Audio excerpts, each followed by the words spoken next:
Do you enjoy going to Moulin Rouge as much as we do? Better yet, do you like going to concerts and sporting events? SeatGeek helps people easily purchase tickets to these kind of events and unites people like you and us through live entertainment. And things just got easier for you. As proud partners of SeatGeek, you can use our exclusive promo code CANCAN10 and you'll get $10 off of any purchase that is $250 or over. Hey Lily, you've been eyeing up that can seat for a while now. You're so right, Jules. I think I'm gonna go purchase it right now and use our code for a discount. Do you want to join? Hell yeah. Again, that's CANCAN10 to get $10 off of any purchase that is $250 or over. Only valid for your first purchase. Hey guys, it's your girl Lily here, one half of CanCan Talks, and I am here to tell you about our Patreon page. You don't know what Patreon is? Well, it's a platform to interact more with you guys. We post a lot of content on Instagram, but it does limit what we can post. For example, video length. Patreon allows us to post full-length videos of our episodes, as well as other cool things as a way to get to know us. You can sign up for a free subscription, you heard me, free, and you can view the full-length video recordings for a portion of our episodes. You can also join us for just $2 a month, and you'll have access to every full-length video recording, including the episodes with our special guests. We'll also be posting other fun content such as polls, exclusive updates on our upcoming guests, and so much more. Who knows? Maybe we'll live stream and let you guys see how we record an episode. Honestly, as a visual learner myself, I would love to have access to the video recordings of some of my favorite podcasts. So if you're like me, don't wait to sign up. Check us out at www.patreon.com/CanCanTalksPod and sign up for your free or $2 a month membership now. Again, that's www.patreon.com/CanCanTalksPod, linked in our episode description.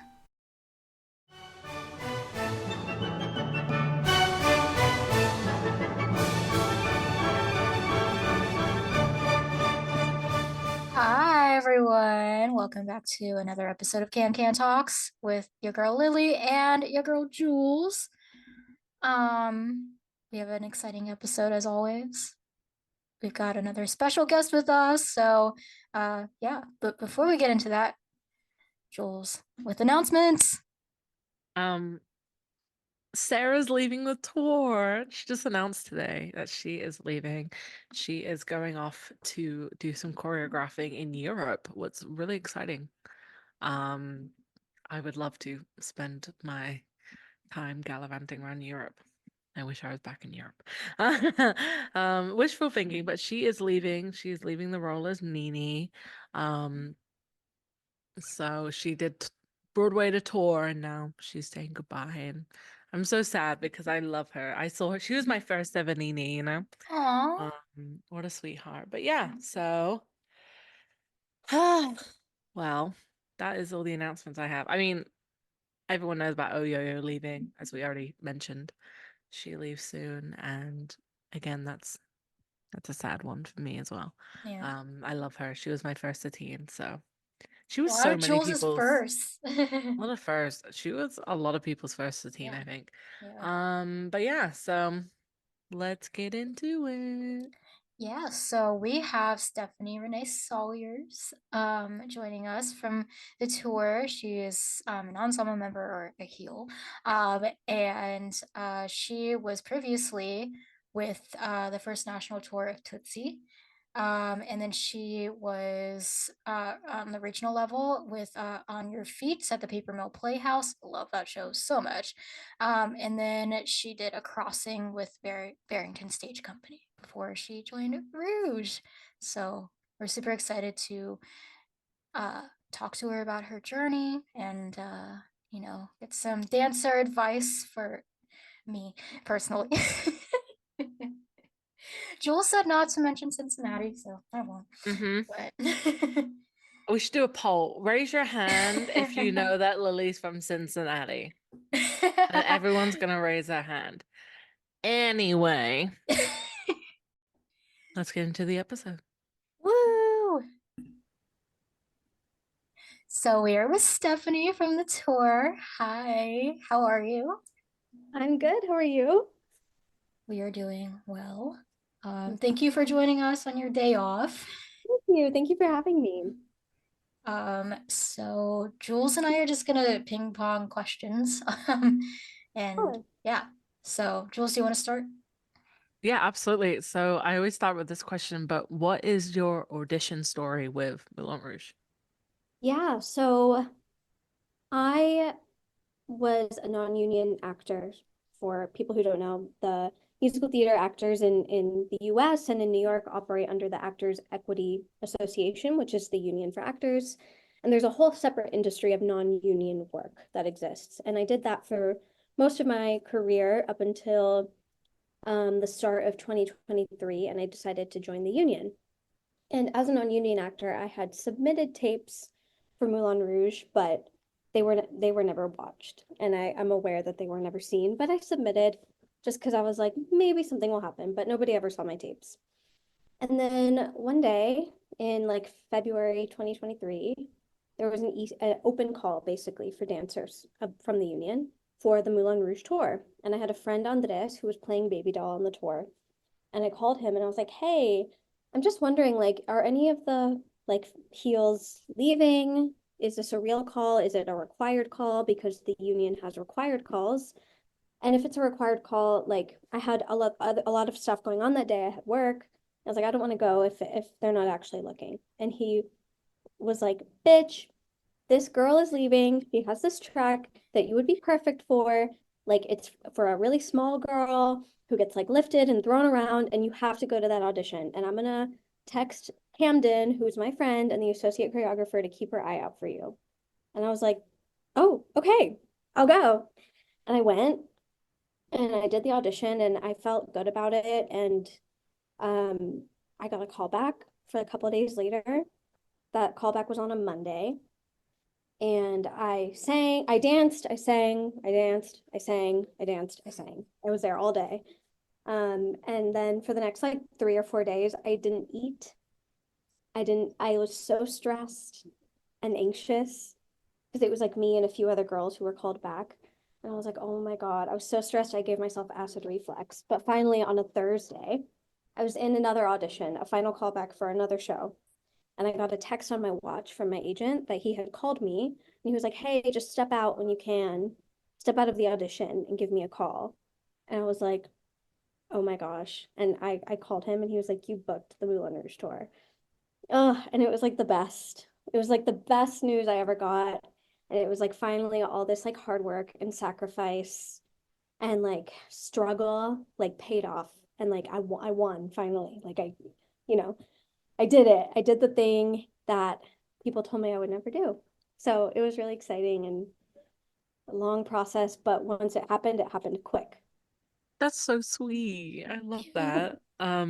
Like kind of proving people wrong as well. Like, and was it like once you got it, it was like pretty quick into rehearsals, I'm guessing. Like it was like, okay, here we go. Yeah, so I got the call on a Thursday and I started rehearsals that coming Monday. Oh wow. Oh.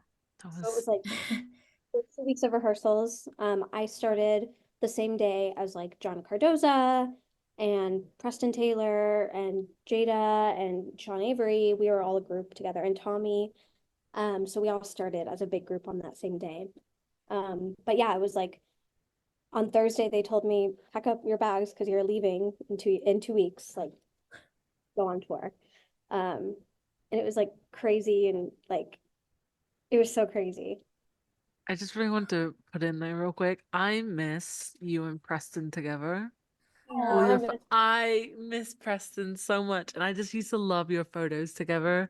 I'd always joke, and I mean, you've seen it before. I've like messaged and been like my parents, like as I joke, because you guys are so sweet together, and you started like with such a great crew. You know, John Cardoza and Tommy and all those, and Sean Avery, who's now on Yeah. Broadway, and Mhm. oh, that's so exciting. That's like, it's very quick as well. It seems like because.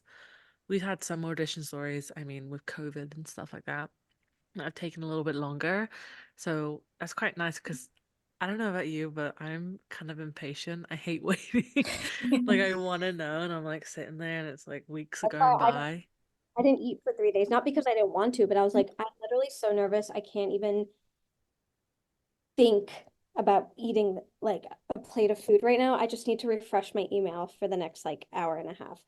Like I was so stressed. I literally had acid reflux. Like I was like getting heartburn. I was like, ah, I I just need to know if I got it or not. Like please. Why does But my every heart cry? literally, why does my heart cry?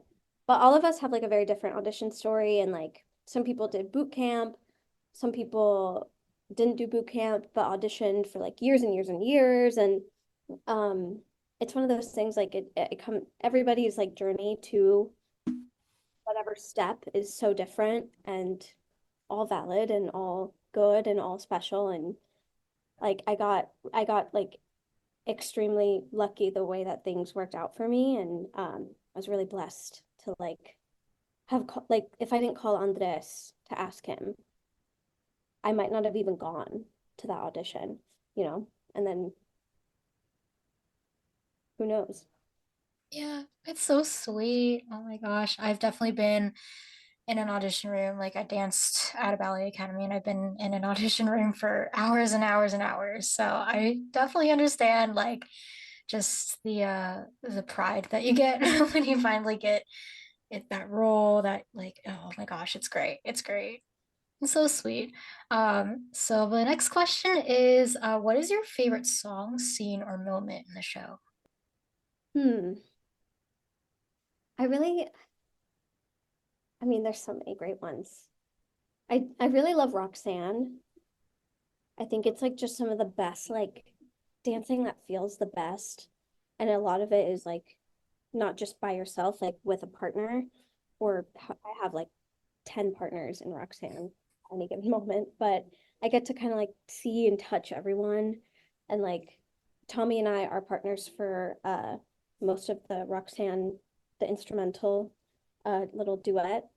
And so like it's so fun because sometimes we're like really intense and like into what we're doing. And then sometimes we'll be like really goofy and like making each other like laugh during Roxanne and like trying to not do that. And like it's just so fun because it's like a very all of that choreo is so collaborative. Like you both have to be in it to some degree. And there also has to be like give and take. Like sometimes I'm so tired. I'm like, Tommy, please, like help me a little bit. Or like the other way around. Like I can feel like some my partner is a little tired and like I can fill in the gap a little bit. And so it's really cool. Like it's a really cool feeling to like have that physical like physically be able to like sense that in your partner and like be able to like adjust accordingly, and it's like really satisfying when it all goes really well. I love Roxanne. Love, love, love. Roxanne's it's great. It's like everybody like loves Roxanne, and the dancing is great. I'll Every be on time I love watching it. every now and then I'll be on TikTok and I'll come across like a bootleg of Juan Cardoza singing Roxanne. Oh my Oh, God. I've seen that one. Oh my If it's the God. one I think it is, yeah. Oh, there's quite a few bootlegs on TikTok, and you'll find them all. I will talk all day about John Cardoza's Roxanne. Oh my goodness, I've seen that I one. I'm love just like, his Roxanne so much. I'll just watch it. I'm like, oh, I need to watch it again. Um, brilliant, brilliant. He is awesome. I miss him. We kind of say like, when not in a way that we want him to end at the Notebook, like when his time is up after his contract or whatever, we always kind of, a lot of us are saying like we would love it if he would, pop down the street and come to Moulin Rouge on Broadway for a little bit. Like we would love to have him come to I think Broadway, maybe. he loves Moulin Rouge. I just had lunch with him 2 days ago. I was in New York, so I took him to lunch between his shows.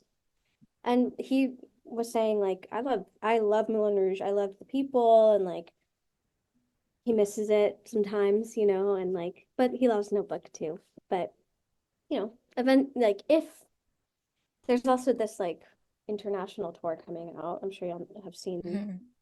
it. And so I was like, John, if you do it, I'll do it. Yeah, that You international know? tour is like I know. Well, that's they announced it to us like just a few days before they announced it publicly, which was kind of wild. well, and this is not to throw her under the bus, but EJ kind of let it slip a little bit in her interview. She said something about European. So I was like, oh, maybe there's a European tour going on. And then it was announced international. I was like, oh, okay, that's gonna be really fun. I know everyone's now like, who's gonna be cast, and we all want to know the casting already. It's not cast yet, just so you know. I don't think they even know what cities they're going to yet. So you're not. Hopefully we will.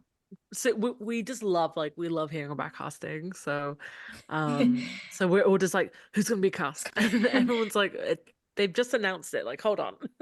It's our Roman Empire. Oh gosh. So my question for you, I think I know the answer to this one, but I'm still gonna ask. What is your favorite costume in the show? I think the can dress is just like just like so classic. And I love it because I grew up as a ballerina as well. And so it kind of is reminiscent of like, those big like ballet, like Mhm. tutus or like other like, Clara and the Nutcracker or whatever kind of stuff. But I love it because it's also like underneath the dress is like these sexy tights and these like really funny like shorts, and it's just so classic. It's just I love it. And I love my costume on the tour. I love the red. um I was so excited when I was like, wait, I get a red dress, like it's the best.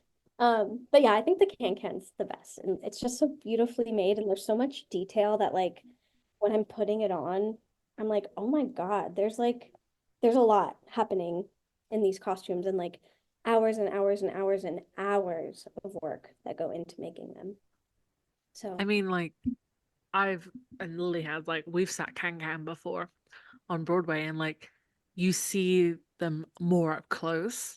All the costumes, even like the Satines, and you see the detail, and it's like, oh my goodness, so much detail goes into it. Like even Satine's costume in Crazy Rolling, I didn't realize it's kind of a little bit leopard print at the Mhm. bottom until right, you're up close. The Roxanne, oh my goodness. all of the costumes are different. Like every can there's not like a can dress that's like the red version, the blue version, the green version. They're all a unique dress with a unique bodice length, with unique like applique. Every Roxanne dress is completely different. There's no two Roxanne dresses that are the same. And you don't get to see them very well because it's kind of dark, but every heel has a completely different Roxanne dress. Even the flats, they all have a completely different outfit. Um, Everything. There's not like any costume that's like a duplicate, except for diamonds. None of the costumes are like duplicates. They're all super unique, and they take out like so many man hours to make. Like some of the costumes, like when I debuted, I didn't have my can dress yet. They were still making it. So I wore I don't know if you've seen Karina, who's on her tour, the vacation swing. She has like a yellow, it's similar to Hmm. Chloe before. It's like yellow on top and maroon on bottom. I had one of those dresses that belonged to someone else. That was a dress I used until mine was ready. Um, but yeah, every single one, like all of the designers put so much like pride and effort into all of those outfits, all of those costumes. And there's a lot of detail that you would never even see, detail on the inside that you would never even get to see. That's so cool. I didn't know all the Roxannes were different. I knew the guys because you would see the different. I didn't know about the Roxanne. Yeah, if you go and like look at different pictures that any of the heels have posted of their Roxannes, every single one is completely different. Like the I'm gonna go lace, do that. I'm gonna go do that after all the different call. stuff. Yeah, we talked to Andrew Brewer from the tour, and he told us about the Duke's um, coats in the scene after Roxanne and before Crazy Rolling. It's not black; it's navy. And Yeah. Jules and I were And like, everyone "Oh thinks my it's god!" black because the lighting, everyone thinks it's black, and he's like, no, it's blue. And we're like, wait, what? What? I backstage during Roxanne. during matches, which is Nini's dance with all the flats, I'm backstage left and I'm in the same wing as Andrew Brewer because I'm about to walk out and then he later will walk out and stand in that same wing. And it took me a few months to realize, but then in the light, I was like, oh, your outfit's blue. I always thought it was black. Yeah, it's like truly navy blue when you like are up close. Yeah, you can't see it on stage. Like I said, it looks black, and then you're like, But then you interesting. also, how much testing of fabrics and costumes did they do to decide like how they wanted it to look? And like because they must know it looks black from off Mm. stage. So Mhm. that must have been a choice that they wanted it to look black, but it's blue enough because his apartment is blue. Yeah. You just think like all the planning and thought into like the lighting, the costumes, the sets that have to come together to like create this world that we see, even though what we see might not be what's like truly happening. It's like it's so amazing that people. It's like the whole debate about Christian's coat, if it was purple or blue Oh over my the gosh. summer. Yeah. Oh my goodness, that was so funny when everyone was like asking different Christians around the world, like, is it blue or is it purple? And we were getting like mixed things. People were saying blues, It was some like people the were saying purple. dress, the black and yellow, or the black and blue, or the white and yellow dress. Like, Yeah, I remember I asked, I think it was the UK production had like a trend of like asking the Christians what they're thinking in their head during the toss and catch in Bad Romance, and all of them say, "Wee." They all say that that's what they're thinking, even though like if you don't prompt them. Yeah, I asked Casey and he was like, I was like, what goes through your head? And he goes, don't die. And I was like, sounds good to me. You know, sometimes I'm like, put this man down, put this grown man down, leave him alone.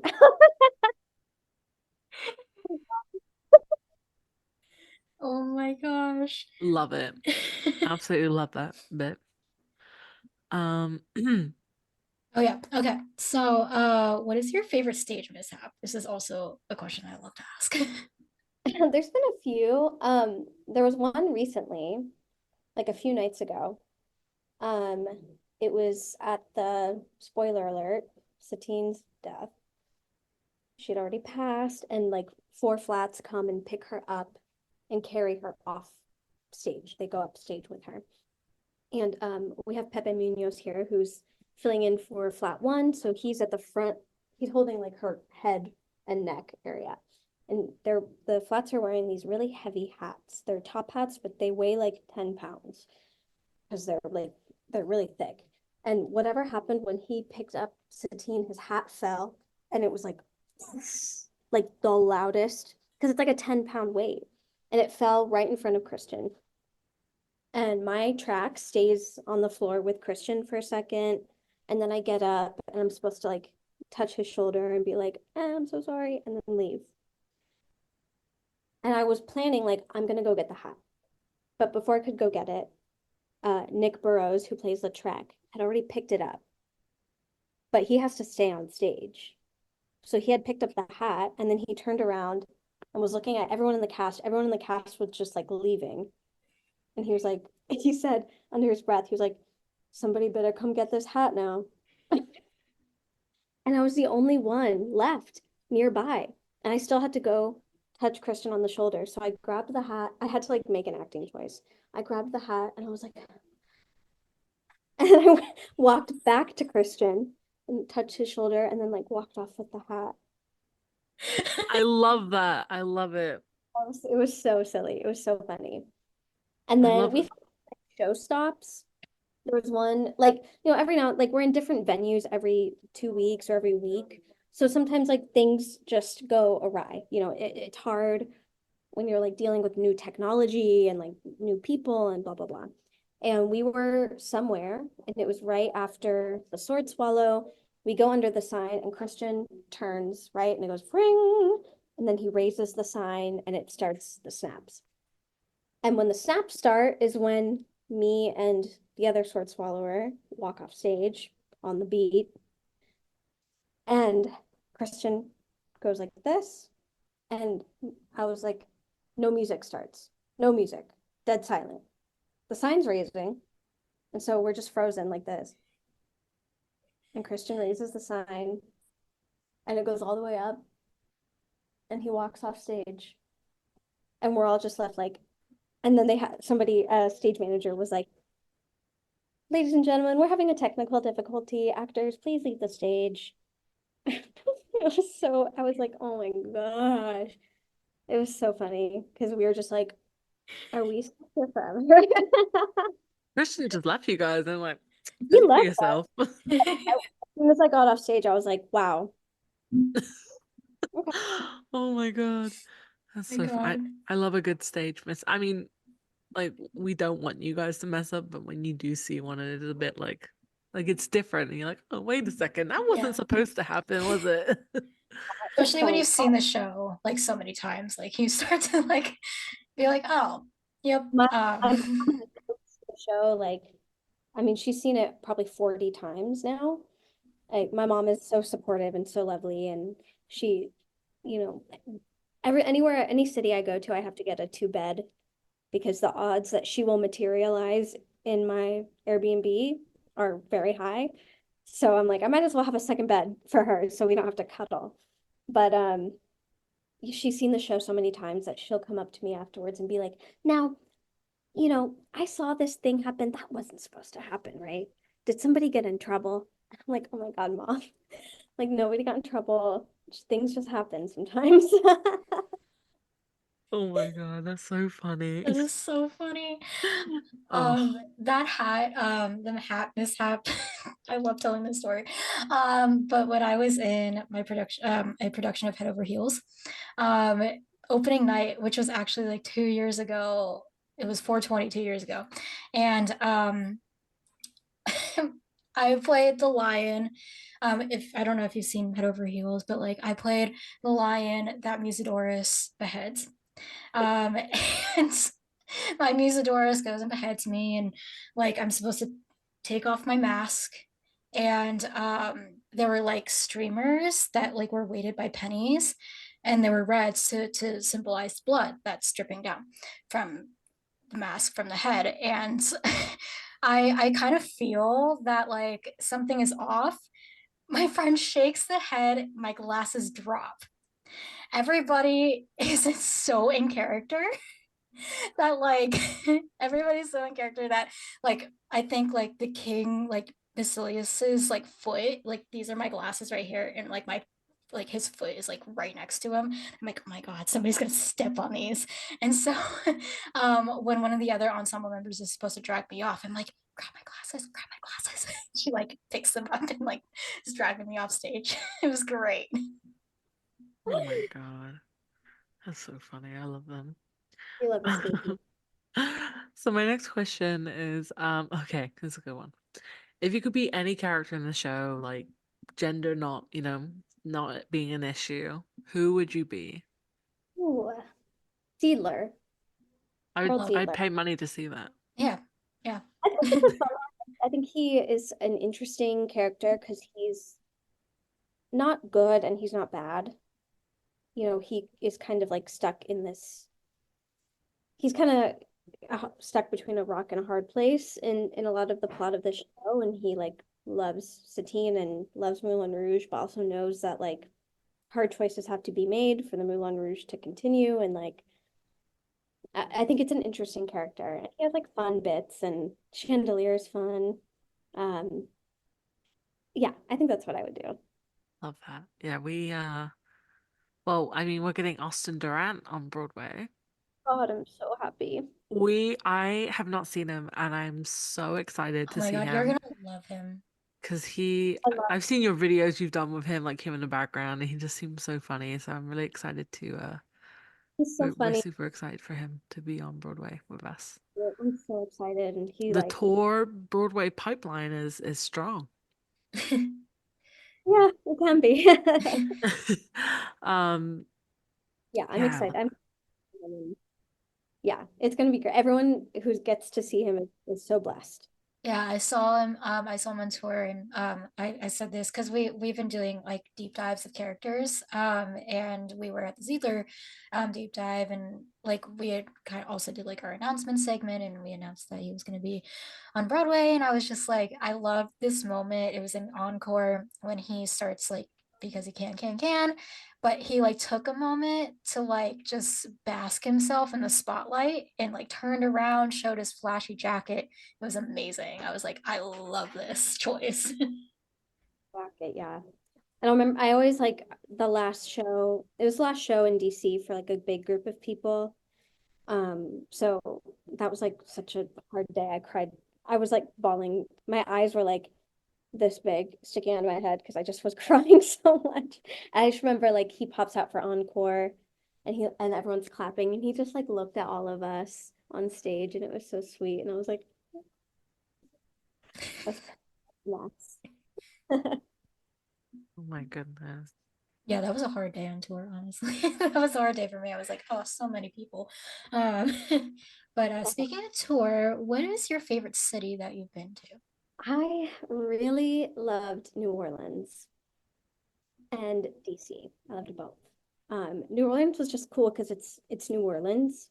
I had been to New Orleans once when I was pretty young, pre-Hurricane Katrina, like before I could drink, right? So I had like one memory of New Orleans, and then I was like, I know this place has changed a lot.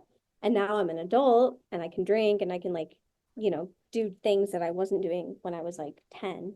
So it was cool to like be back as an adult and like experience like the historic Bourbon Street and New Orleans. And it there was a weekend where I think it was our first weekend. It was a Saturday. We had two shows. I came in, in the morning for the matinee, and I was doing my makeup. And one of our dance captains came in and was like, "Hey, y'all, don't do your makeup." We're like, "What?" And she was like, we're gonna cancel the shows today because something happened. COVID ripped through the company. Like, like several stage managers had COVID, several crew members, several cast members, to the point where we did not have enough people to operate the show, like on stage or backstage. So the two shows got canceled on a Saturday in New Orleans, which meant when we never get to go out on Saturday. I mean, we never have the day off on the weekends. So we got to go and like have the whole day on Saturday in New Orleans. And it was so fun because we got to go get brunch and like walk around and like be tourists, and like all of us got to like hang out and get really close, and it was really nice. And I was new to the company still at that point. So it felt like a really cool like bonding moment with everybody. That's so sweet. Such a special moment too. It was. When Felt when bad you for were in New Orleans, did you eat any beignets? I had a little bit of beignet. I'm unfortunately gluten free. So like Oh no. I it's the worst. But I had a bite of beignet and it was very good. Oh, that hurts my heart because my favorite thing when I'm going to New Orleans next week for something, and every time I go, I'm like, I have to go to Cafe Du Monde and I have to get beignets because they're my I used to, favorite. I currently live now, like I split my time between New York and Austin, Texas. And so when I was younger and I lived in Austin, I worked at a restaurant that was like a Cajun, like a French Cajun like cafe. And the lady the chef, the head chef, she was from New Orleans, and so she had beignets that they made in house, and they were so good. And I would argue they were better than Cafe Du Monde. Sorry, sorry for everyone, but they were really good. That's all that matters. Let's see. Da-da-da. Okay, this is what is like your dream show? It's hard to say because I think my perspective on what I want for my future has changed a lot because in my time existing, a lot of shows have closed that I thought would never close. A lot of shows like open and close really fast. And I think, and I've been a part of shows that I didn't necessarily think I would have a life after they happened, or I didn't know if the people I met there would become important to me or not. And everything I didn't think would happen in those ways did happen. So like my first professional production like contract after I moved to New York was like a random production of West Side Story in Vermont. I was making $200 a week before taxes, and I lived in a cabin, literally in a cabin in the woods. But all of those people that I did that contract with are either some of my best friends, or they're on Broadway, or they've come to see every show I've ever done since then. And I'm in communication with almost all of them. I've worked with them again. They've brought me in for other jobs. So it's like I didn't think that opportunity and that job would lead to like how fruitful it has become, like personally and professionally, but also like I've just met amazing people. And then, there's been jobs that I've done, or like jobs I know other people have done, that there should be the pinnacle of their career, but they're like, this is not like a great experience actually. The people aren't great, or like I don't feel like the family connection I thought I would. So I try not to think about things in that way, um, because nothing is ever what you think it's going to be. And like, for example, for a long time, one of my dream roles was Meg Geary in Phantom. And I got really close to that a few times, but then it closed. And I never thought it would close. I thought I had all the time in the world. And so now it's closed. So there's nothing wrong with like having a dream role, and to clarify, but I had a dream role, and now that door is literally closed forever. So, it's like, okay, well, what is my dream now? I think my dream is to just like find people and friends and communities that I can share like my love for this art with, and have like real friendships with. And I've found that with like the group that came into Moulin Rouge together, me, John, Preston, Jada, Sean Avery, Tommy, we have that together, and that's so special and rare. And like that is my dream, is to find people who love what we do and care about it and want it to be a happy place and valuable, and like bringing something good to people. And I think like that group from Moulin Rouge, we all felt like it was life changing for us together and individually, and we were coming into this show that like means so much to so many people, and that was really special. I really That's like such that. a amazing analogy. Yeah, I love That's that. really, really Yeah. good. I Yeah. love that. Yeah, it's kind of like living in the moment, and just living in the present and not thinking about the past, not thinking about the future, like just really being present in the moment. And I really love that. It's one of those things like you can never, especially with this in this industry, with this career, you can't plan anything. You can't. I thought when I first, came into this industry, I was going to be doing like golden age classics. I didn't quite understand like that I could be pigeonholed because of my ethnicity and the way I look and the background I have. But I also didn't realize that I could do more than like balletic pretty things. I can do things that are not so pretty, right? That are gritty and raw and ugly, but like beautiful because of that. And so I never thought, I thought I was going to be doing like 42nd Street or something. I didn't think I was going to be doing Moulin Rouge. In fact, when I first saw Moulin Rouge, I was like, I'll never be cast in this. Not good enough. It's never what you think. So sweet. I like that. That's like yeah. Um, that's a really, yeah, I like that. Sorry. It's very, very honest and Yeah. very raw of you, to say that, like it's never what you think. Um, so you saw Moulin Rouge before obviously you went. You saw it, I Yeah, guess, on Broadway before you I saw it. kicked off the tour. I saw it in like 2021, I want to say. And I was like, I love this. I wish I was good enough to be in a show like this. That was literally my thought. I was like, ugh. I'll never be able to be in this show. It sucks. And And now now here look you at are. yeah. Look at you Look at now. you now. Oh, that's so sweet. So sweet. So I love asking this question. So what's a song from the show that seems to follow you everywhere? Burning down the house comes up a lot. Also because I don't know if you've seen 13 Going on 30, but I'm pretty sure, maybe I'm mistaken.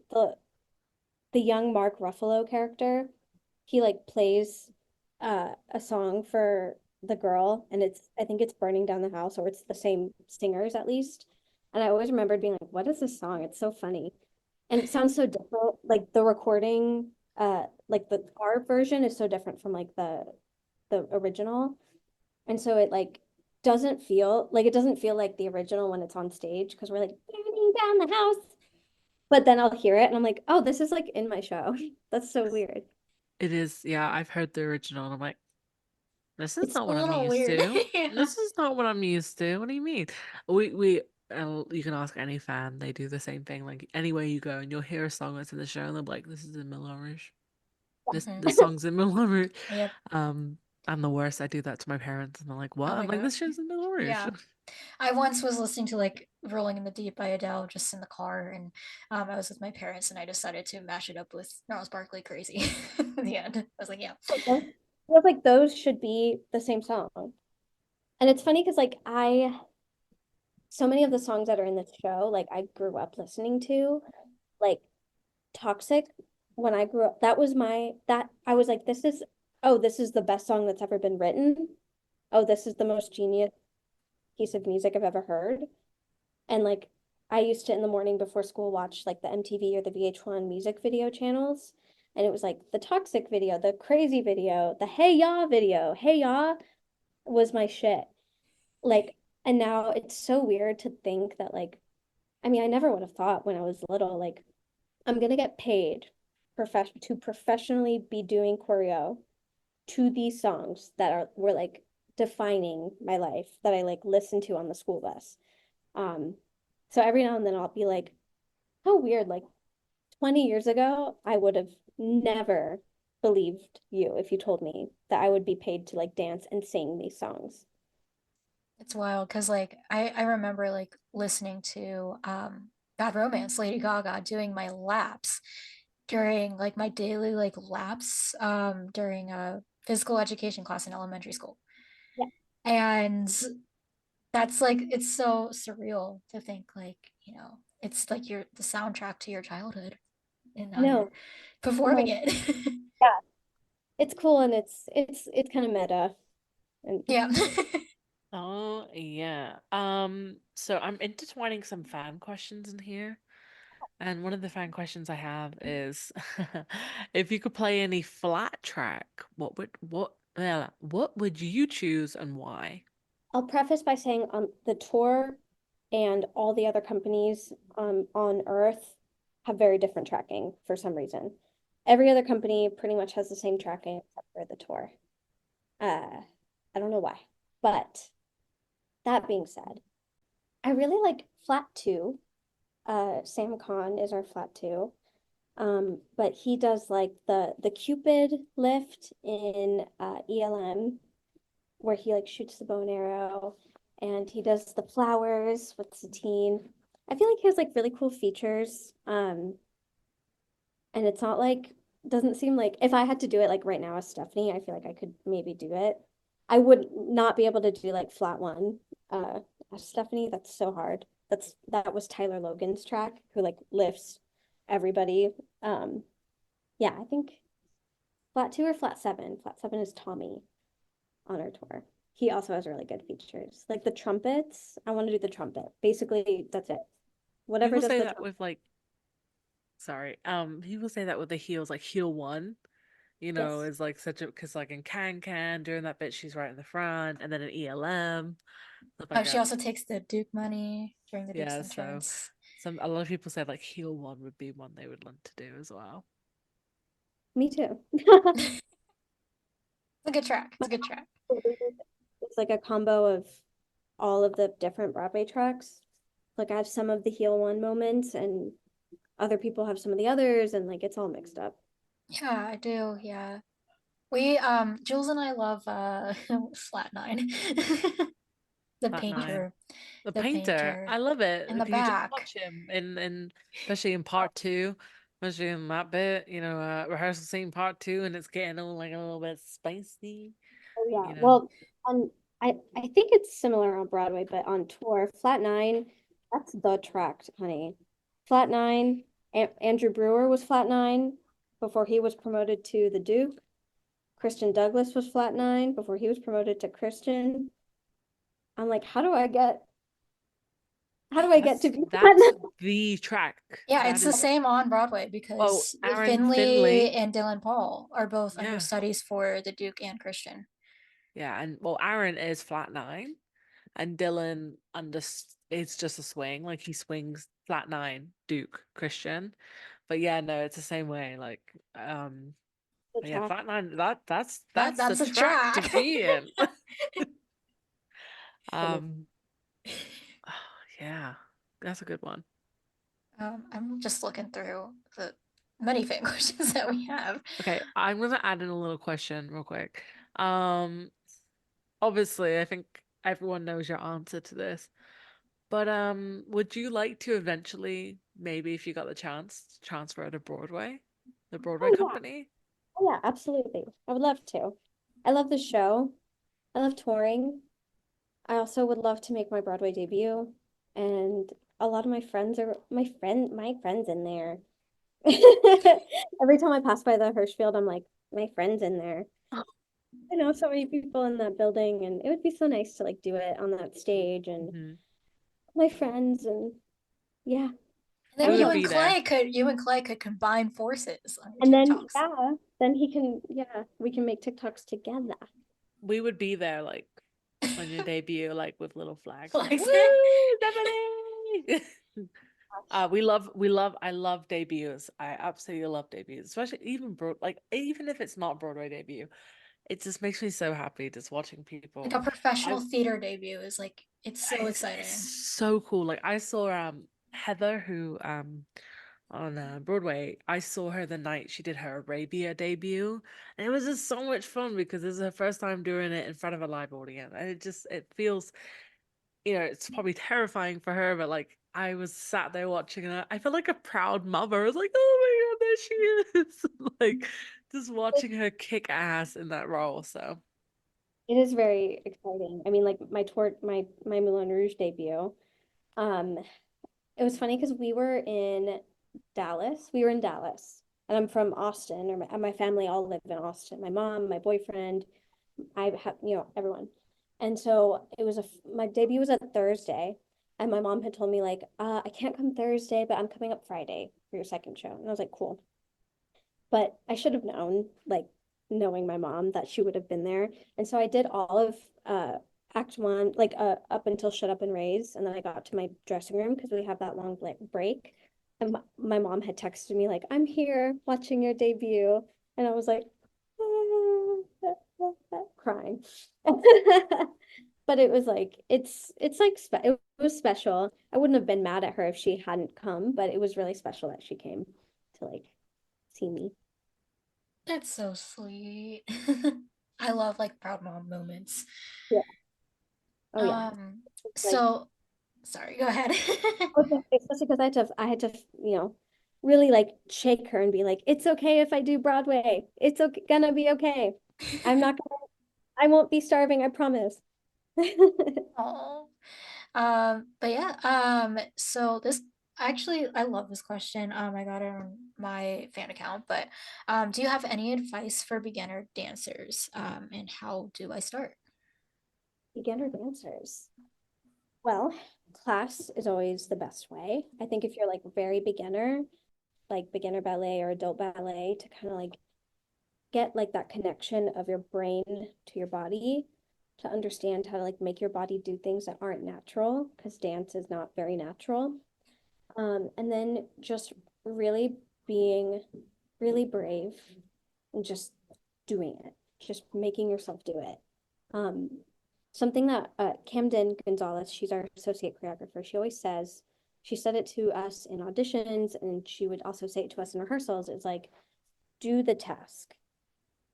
And it seems like a simplification, but if you can just find a way to make your body complete whatever the task is, to jump, to turn, to spin, whatever it is, to like think about it like that and not so much about like making it pretty, eventually you'll be able to think, okay, now I can do the task. Now I can add things to it. Now I can make it dance. Now I can make it art. Now I can make it my own. But just like finding that comfort with like the brain to body connection is the most important. I think personally, I'm a ballet girl. I think ballet is the best way to do that, or a very great way to do that because it is very extreme. But like if we start extreme, we can scale back, right? That's what I I'd love say. that. Honestly, because like as a dancer myself, I trained in ballet since I was 4. And I mean, even when I was like in like my beginners classes when I was 4 years old, it wasn't like we weren't like doing like, you know, Swan Lake ballet, like we weren't doing like ballet, but we were, running around. We were, trying to learn how to use arms and jumping. We were doing a little bit of leaping, and it didn't look pretty, but like it was very much like we were learning the motor skills. And then as each year, as I like kept going to classes, like, it eventually formed into what we know as ballet. And I loved it so much. And yeah, I really do like that. And, when I did get to, the advanced levels in my academy, I had a Russian teacher, and he was very much like foundation basics. And I loved that because it was like he was so tough, but like it was so nice to just kind of like go back to the basics a little bit, like fine tune those basics, and then like it made me such a much better dancer because of that. Yeah, I agree. I think it's maybe we're brainwashed ballerinas, but I think the foundation is the most important, and you can always make something more elaborate, but if you don't have the basic, the real roots to the tree won't be strong. The deeper the roots, right, the stronger the tree, and the bigger and taller it can grow. Mm-hmm. I agree. Sorry. I'm not a dancer. I did ballet when I was young. My mum and I did ice skating. I was really big into ice skating. And then I had an injury. I really hurt my knee, and I've never done anything like that since. Like I got really injured. I think I was like 7, and I messed up my knee, and so I couldn't ice skate. So I Oh, used to be really good at it. I used to love it. Ice skating was so much fun. But yeah, I was in ballet when I was little. Um, it was for the days. Cardoza, Say that again. John Cardoza was a figure skater when he was younger. Really? I I didn't did know not know that. that. Ice Wow. skating was so much fun. It's honestly, it was a really fun thing to do. I do miss it. There's a lot of times that like I'll see ice skating centers and I'm like, oh, I miss doing it. Um, I didn't know John was a figure skater, but it makes sense. you learn something new every day. Every day is a school day. So a question I do have, this is a good one. I like this. What's your headcanon for your Moulin Rouge character's backstory? How did she get here? What does she perform? Etc. like that. Like, do you have like a backstory? Because people like, well, the heels. I'm like, yeah, but they're people. Like, I wonder, like, do you get into this character and does your character have like a name or, like I said, a backstory? So that's an interesting one for me. Um, no. Short answer, no. I don't operate that way personally because my perspective of being an ensemble member is that not that we're background because we're not, but we fill in gaps when there's like plot isn't important or like storyline is important where they're filling in gaps and like something to like look at and to behold, and not just for the audience but within the cast as well. especially in a show like this where like there are a lot of times where like people are out or and there's swings in. And so you have to be adaptable to like who is on stage with you. And even if there's different principals, you're adapting and you're in a different city, you're adapting to the audiences there. What you eventually kind of feel is acceptable to them or what they're craving or their vibe. And so I like to keep it kind of nebulous personally because my feeling, my vibe also changes every day. So some days I'm like, maybe I'm really sad that day or whatever. And I'm like, I'm going to be a sad prostitute today. And like, that's going to be my energy. I'm going to use it. And it sounds corny, but it was also something I learned in ballet training was like, if you're sad, be sad, be sad and do it, do the thing sad. Or if you're in a goofy mood, do the thing goofy. If you're angry, do it angry. And I like to keep that space because it also allows me to explore like different ways to achieve and complete the task, like I said. Um, and I think that's how I like to approach it. And I think it keeps it interesting for me and also keeps it like everything growing and expanding instead of being stagnant for me because I would just be making up a story that isn't real or like evident in the plot versus like I guess if you were playing a character with like a storyline that is like evident in the plot and you interact with other people who are aware of your situation. As an ensemble member, I don't like to do that. But don't tell Maddie DiCarlo that. We will not tell Maddie DiCarlo. Does he follow this podcast account? Yes, but we just won't tell him. Maddie just I didn't this is all in your imagination. Yeah, this is This not real. conversation never This happened. never happened. Don't worry, we can edit. I'm kidding. Oh yeah, okay. No, that's interesting. That's why I wanted to ask because some people do and some people don't, and that I wanted to know like your experience because each actor is different, and you know each actor does different things to get into character or does different styles. So it's always really interesting to find out what you know to pick basically an actor's brain and see what they do. It's always interesting Every too, because like, dancers, they always say like dancers are, the best actors because they don't have words to describe what they're feeling or describe like anything really. And they just have movement in their bodies. And yeah, so it definitely it makes sense to like not have um like a headcanon for, a non-speaking role. and I think too, like in the story, the ensemble represent real people in Christian story and not real people, just like concepts. So I think in the story too, like I'm not like the same girl in every scene even.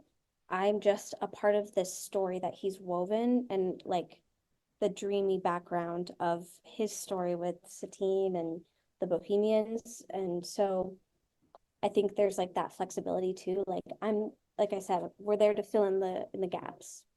Yeah, especially in Roxanne, because that's like a whole dream sequence anyway. Like I'm not here. I'm just like I'm you're in your head. I'm in your head. Yeah. Yeah, that is, oh my God, such a good dream sequence. And this show is so ensemble heavy.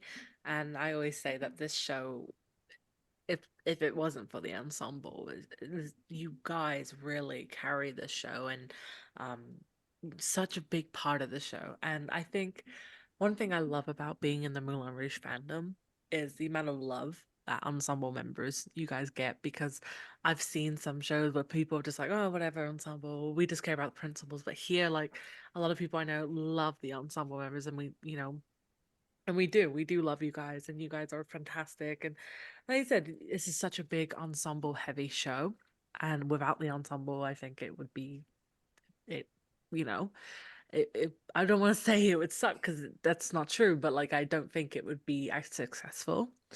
Because like I said, backstage romance. I mean, if it was just Christian Satine dancing, I want to see. Yeah, I want to see like the bits. Backstage romance is one of my all-time favorite dance numbers. But It's so yeah, it's it's like very so intense to do and it's still like there's like checkpoints, you know, throughout that song where I'm like, oh my God, how am I still doing this dance right now? And then like I'm like, okay, let's go. And then I'm like, oh my God, I can't believe I'm still doing this dance. But it's like still so fun and like so satisfying. Like by the end, I'm like, yes. Yeah, and everybody's like cheering, and then Latrell goes, I have a few notes. It's so funny to me. But yeah, Chelsea made me laugh with that comment of like, now I'm just envisioning backstage romance with Justine and Christian. Right. Them just standing there for the first 2 minutes. It's so funny. Some of them want the, and it's just like, and then they throw Christian, but no one's there to But it was throw him or like, catch him. So, you know, we just have Christian leaping in the air himself. But it's such a, yeah, it sounds bad, but like right at the end of backstage romance, bad romance. Ooh. And you just watch, you can see the actors again. When you've seen it so many times, you pay attention to the little things, and you just see them. They're just there, like, you know, they're like trying to catch their breath, and but you can see like they've just put their whole like Let's see. fiber of their being into it. Yeah, and it's just like they're just there, like, and I'm like, yeah, like that's so awesome. oh yeah, like yeah, it's great. It's that number's so good. But I was gonna say that one of my favorite lines in the show is the Moulin Rouge is a state of mind. And I really do think that the ensemble like captures that line, or it like encapsulates that line, because like you have like your main story with like Christian, Satine, Siebler, the Duke. But then you have the ensemble who's there, and as you say, like they kind of filling that space a little bit. And like that's like especially at the very beginning, like when you walk into the theater pre-show into like the very opening number, it really just welcomes you into this place, and it puts you in a state of mind that is the Moulin Rouge. And it's great. It's great. I think for me too, like, you know, growing up, my mom always brought me to every Broadway show that came through San Antonio to the Majestic Theater. We were lucky to have like so many, like that was a big like touring house. And so she took me to see every single show, and I was already dancing at that point. And so really the people I like was looking at were the dancers. And like I would find like one or two ensemble members that I was like obsessed with, like she's my favorite. Like, It's me. yeah, and so like now I'm like, oh, I like am in the position to be that person to someone. Um, so in a selfish way, I'm like, I want to be that girl to somebody. But because I know for me, like I remember all those girls, and have all those playbills, and I could probably go and point out to you which girl was the girl that I was like, that girl, I want to be her. Um, like I want to have that confidence, and I want to have that presence, and I want to be impactful to people in that way and inspire them to do whatever it is that they want to do, whether it's performing or not. Yeah. That was mean. I'd seen uh gosh, it was COVID, and I didn't get to see Anastasia. It was coming through Cincy at the time, and I didn't get to see it because of COVID, and I caught of just a video of it online, and I started tearing up because of that of the Quartet of the Ballet, and just like seeing that that that main dancer, and I'm just like, oh, I wish I was that person. Like, oh. Yeah, I get that. So I just want to add, because this makes me giggle. So obviously we talked about before we got on here about your TikToks, and some people have mentioned, and the fans have mentioned how they love your TikToks. Um, I saw one recently, and it was like in the most important scene, silence, and then like people's phones are going off. I tell you, I could not resonate more to that, because me and my friends, I've seen the show. This weekend will hit my 20th, right? Time I've seen the show. I'm going Friday and Saturday. And I shit you not. I feel like every time Satine dies, someone's freaking phone goes off. Like, I'm like, is there like a thing I'm missing that you have to set your alarm for 10 something, or it depends if it's on a, if it's on a Friday night, it's like 9 something. But I'm like, is there like some unspoken rule we don't know, but it's always around the time she dies? Yeah. It's like So that was my inspiration because I'm on stage during the death scene. And every night that's like the only quiet scene in the show. Everything else is like the loudest music you've ever heard. And it's like, oh, now all of a sudden people have like chip bags. People have COVID, the flu, throwing up, shitting, farting, like alarm clocks going off. The show is 2 hours and 45 minutes. So that comes at like their 15 minutes left mark. So it's either at like a 9:30 or a 10 o'clock, or it's like right on an hour or a half hour. So alarms always go off. Probably old people have like their medication that they have to take. I don't know what it is. Someone's birth control. But it happens every night, every city, Broadway or not. So I just had to make the video because I was like, someone has to say something. Yeah, I literally saw it and I was like, I've never related to anything Yeah. more, because it's the same time every time. I even saw it Every in time. London, and the same thing happened in London. I was like, what? Like, is this something that I don't realize? Is there a law that we don't know about? But it's like I said, that's really the only quiet scene. And like I said, everyone just seems to, because they say that, like, I remember I've gotten stuff from like the bar and stuff, and I'm like, yeah. I'm like, well, I don't want to be too loud. They're like, oh, it's really loud music. Like, they won't hear you if you open it, like, during, like, the opening. So you would think people would do that. But no, it's a quiet moment, and it's... And I'm like, Yeah. oh my God, this is not an ASMR video. Like, please stop. And I'm One just like, I mean, yeah, you've seen the show so many times, but it's a nice moment. And then they just ruin the mood. Like I said, someone's got COVID, or like someone's hacking up a lung in the mezzanine. I'm like, Yes. I remember one time my mom and I brought my grandma to see a musical. And my grandma is from Guatemala. She's an old lady. She's the lady who has a baggie of like caramels in her purse. Like right, but like the quietest scene in the in the play or whatever, she'll pull out her purse, digging through her purse, pulls out a 20-year-old Ziploc bag that she's reused over and over again, filled with like Werther's caramels, and she's like, Uli, get us, get us. Do you want some? It's like, no, stop. They just like Chino just shot Tony. Like, stop. Like, please. How can you eat at a moment like this? and I'll it's the never talking understand it. too, like whisper, because people are like, "Why whisper?" I'm like, "Trust me, people can still hear you." Yeah, And me. I've had it before. Again, the quiet moment, and all you hear is, and I'm like, I just give people looks. I'm like, seriously, are you serious Like right now? right now. The whole theater can hear you.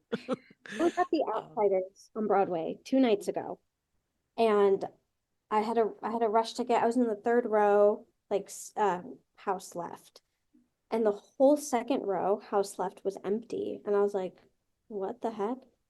One lady showed up like 15 minutes after the show started. She was on her phone, like texting, and I was literally like, I'm sorry, I did. I was like, hello, stop, like, stop doing that. And then like 20 minutes later, another guy showed up to sit next to her, like someone with her. And then 30 minutes later, like 5 minutes before the first act ended, another person showed up. And then act two started, and then two more people showed up in the middle of act two. And the woman got on her phone again. And I was like, why are you even like, just go get drinks? Like, why did you even come to the show? like at a certain point, it's just useless. You just missed like a whole big chunk of the show. That's Just literally what happened to me and my friend in like last year in May when I went. We were up in the Mez at Moulin Rouge, and um we were like there was like a really tall, my friend were like short. um so there's a really tall guy sitting in front of us, and we were like, well, those seats are empty. Do you want to like just move over? And like pre-show starting, show starting, we're like, okay, we can move over. These people come in like right before ELM, right before Elephant Love Medley. And I'm like, you literally just missed the entire first half. Why are you here? Like, it doesn't make any sense. I mean, I guess kudos that they eventually came, but like, I don't know. It's like an experience. It's not like a Mhm. concert. Like you But Yeah. gotta some see the people, entire show. I think also like some people really don't know what musical theater even is. Like, I know my boyfriend, his mom had never seen a musical until he and I started dated, and then I was on the national tour of Tootsie, and it came into town, and she was able to see it, and that was the first musical she'd ever seen in her life. And then the second one she ever saw was Moulin Rouge, and so she just had no idea. It's just a world foreign to her. And I could maybe see if there's people like that. I think there's also just people who suck. Yeah. I mean, we saw the show. This is, I don't know, sometime like I think it was February or maybe in December, and we always sit like we like sitting in like F12 area, so that's like orchestra right. We love that area. That's like where we sit. And there was like a few people behind us, and they were whispering and like, I was like, okay, it's kind of annoying. And in Act Two, her phone like vibrated. She picked up her phone and was like, hello, hello. And I was like, oh, I looked at my friend and we were both like, oh, like, you gotta be shitting me. Like, and I look at this woman and I literally like go, I was like, can you like be quiet, please? Like, put your phone down. I think it's so disrespectful as well. It's disrespectful. And like I said, these people like us, we're paying money to see this show. Like, I'm not paying to hear you sing along or to hear you talk throughout the Right. show. And it's I so think disrespectful to the actors too. But yeah, she got on the phone and I was just like, I think some people just really don't have a perspective and like kind of conflate like seeing a show with like seeing a movie. Like, oh, they're behind the screen. They don't know I'm here. But I think it sounds silly, but like some people I think don't actually realize like no, those are people who are like 2 feet away from me on stage who can see me and who can hear me. And so, I think sometimes people just like truly forget, like, oh, like it's not Taylor Swift on stage at a big, like, arena who she can't see anyone and she doesn't care. Like, we are just like little people on stage and we do care a lot what the people in the audience think because that's the only reason we're doing it is because we want people to like it and we want people to have a good time and yeah, I think some Yeah. people just get it. Ugh. some people are just stupid, is what I like to say. Exactly. Stupid. This is so off topic, but you mentioned you saw The Outsiders. I'm seeing it next month. I'm super excited. I don't know if you've seen Tiny Pretty Things, but on Mhm. Netflix. Okay, but Barton Cowperthwaite, who is in the ensemble of that show, he was on that show, and it's a ballet show. So I'm like, I'm Oh, see, so yes, excited. yes, it's so good. I don't even know how to explain how good it is. Like I the have music is, not seen the movie. I have not read the book yet, but you my don't even friends have. you don't need to read the book or see the movie. You'll understand like what's happening if you don't see the movie or read the book. Um, but and I think the movie, I think this show is more true to the book than it is to the movie, which is a good thing. Um, it's just so beautiful.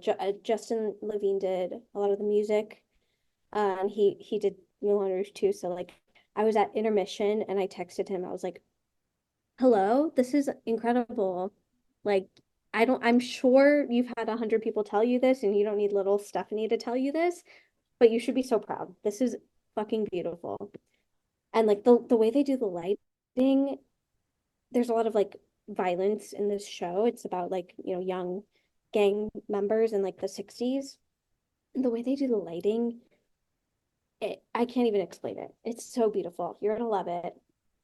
If you have tickets already, like, and you think you might want to see it again, just go ahead and get your tickets for the next. It's Yeah. so Yeah. good. I'm gonna like text, I'm gonna like message you at intermission and be like, Literally Stephanie, this do. is amazing. It's Yeah, so we're good. trying to see the Notebook next month. Love We're it. we're full up this weekend because we're doing Sweeney one more time before it closes. Oh, because I yeah. have to see it one more time. And then we're doing the Heart of Rock and Roll. We got Okay, tickets for a yeah. Saturday A lot of Rouge people.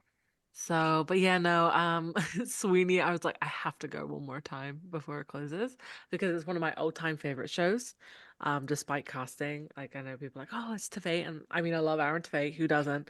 But also, like, it's just one of my favorite shows of all time, and it's closing, and it hurts my heart because it took like 30 years to get back on Broadway, and I'm like, I don't know when this is next gonna come back, you know? Maybe it was So beautiful. I saw it with Josh and NLA, and it was yep.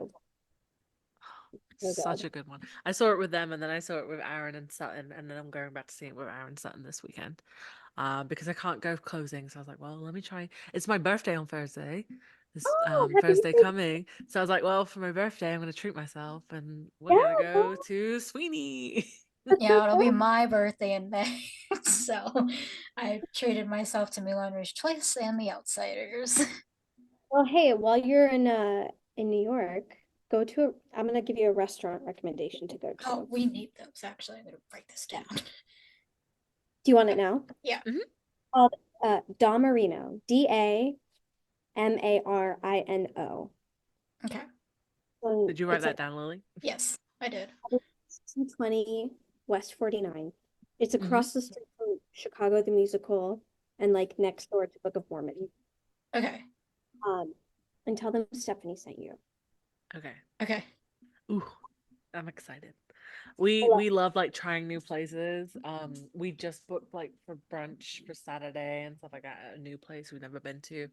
So we love trying different places and like we have our favorites, but I'm a foodie, especially when I'm in New York. Oh my God. The food there is so good. I turn This to a whole restaurant, different person.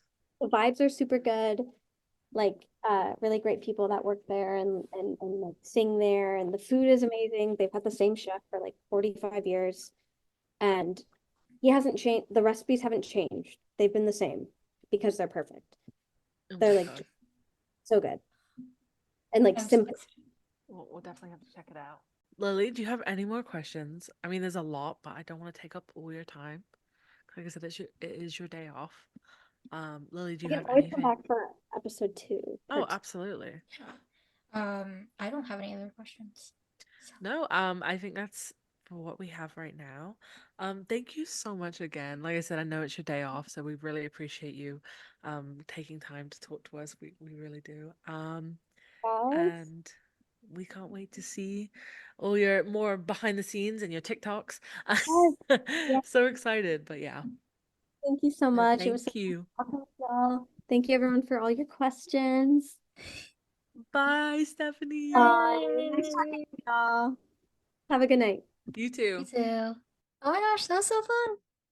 That was so much fun. That was the lovely Stephanie who joined us for a lovely interview. And like, you heard her. Might have to do a 2.0. There was so many fan questions. Thank Yeah, you so thank much you to guys for everyone. coming through on the Yeah, fan. thank you. That was amazing. Yeah, that was so sweet. So What a sweet sweet. she's very lovely. And she has really Um, good insight on like Broadway and like the theater community and the profession as a whole. And I really, really like that one yeah, answer. that was great. But yeah, we will see you next time. Jules is going to New York. Woo! Well, I mean, by the time this episode comes out, I would have already come back from New York, but yeah. Yeah.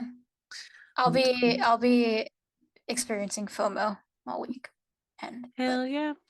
All right. Well, peace out, bye chickens. y'all. Bye guys.